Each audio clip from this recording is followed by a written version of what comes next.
To the Liberal Democrat spokesperson, Danny James.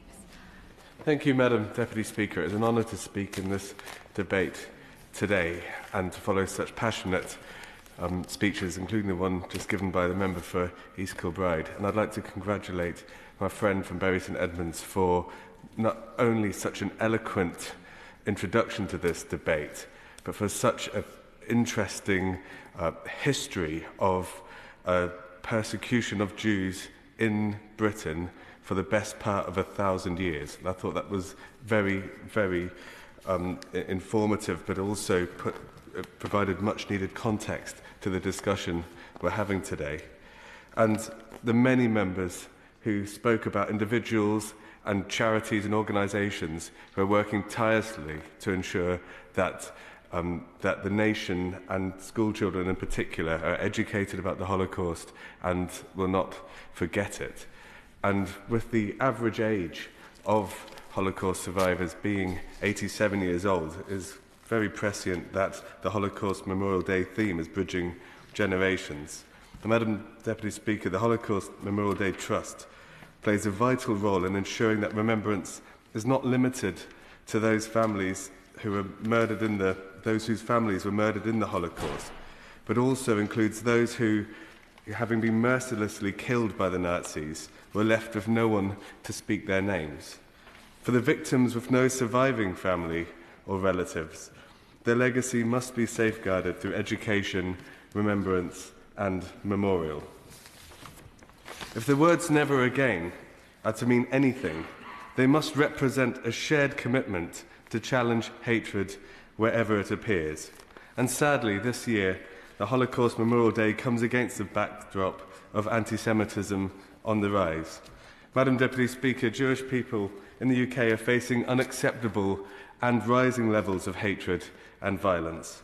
And I know from speaking to my own constituents in Winchester, I've heard just how isolating and just how frightening this can be. Because no one should feel anxious or scared when going to their place of worship. And no one should be denied the freedom of the expression of their religious beliefs. And it ought to be a national shame that we need security measures outside places of worship.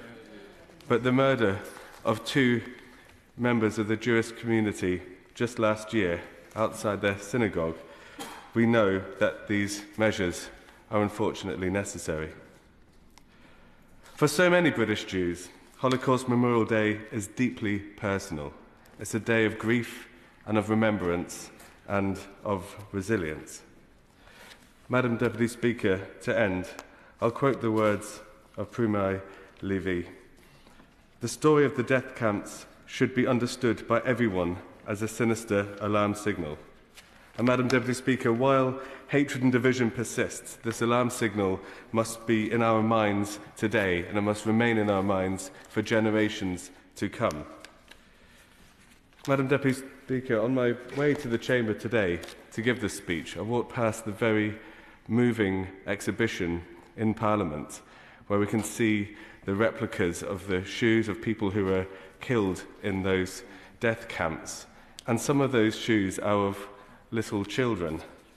And this is a stark and haunting reminder of what the Holocaust required. The Holocaust depended on the systematic dehumanization of its victims, casting human beings as non-human, and that is in order to justify the unjustifiable. To murder millions, the Nazi state had to treat even little children not as actual children of names and families and futures, but as something less than human.